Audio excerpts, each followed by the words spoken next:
याच्यावर तुमचं जगणं असतं मायबापांनो. एक जणाने करा करा करा करा करा करा गवत कापलं बांधाचं यसंतापणी, आणि म्हातारी इकडून आरडली, का हो दुपारचं ऊन झालं, म्हातारं जेवलं नाही, उन्हात चक्कर येऊन बीपी वाढन, घाम आला, भाग इकडं, असे म्हातारी ओरडली. तेवढ्यामध्ये म्हाताऱ्याचं लक्ष म्हातारीकडे गेलं. करकन येळा लागला नाना त्याला. येळा लागला तर येळा टाकून दिला. आता माय तोया नादात गेलं ना बोटोर येळा.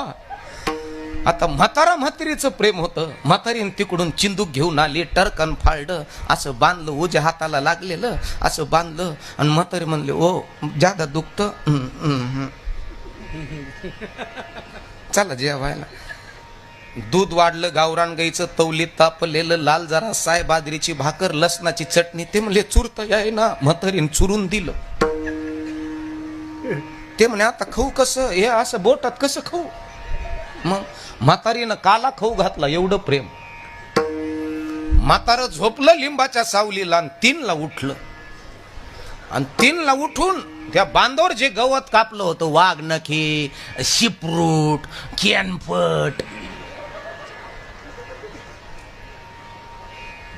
हे कापून ठेवलेलं होतं.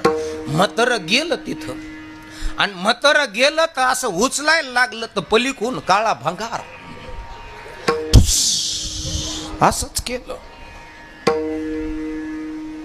म्हाताऱ्याने पाहिला, थर थर थर थर थर थर कापला. आणि 3ऱ्या मिनिटाला तर तोंडातून फेस आला आणि तसं पळलं.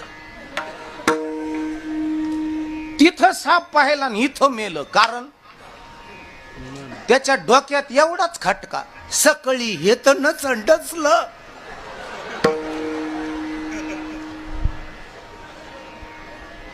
तुमचं मन किती प्रभावशाली आहे तर तुम्ही तुमच्या तालुक्यावर कमांड करू शकता. तर तुम्ही तुमच्या जिल्ह्यावर, तुमच्या घरावर, तुमच्या गल्लीवर. आणि तुमचं मन जर मेलेलं मरका असेल तर लोक म्हणतात त्याच्याकडे वरगणीला सुद्धा जाऊ नका.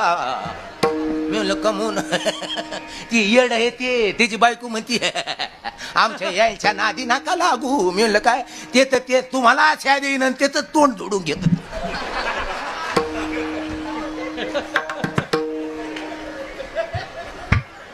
मन मेलेलं आहे माणसं.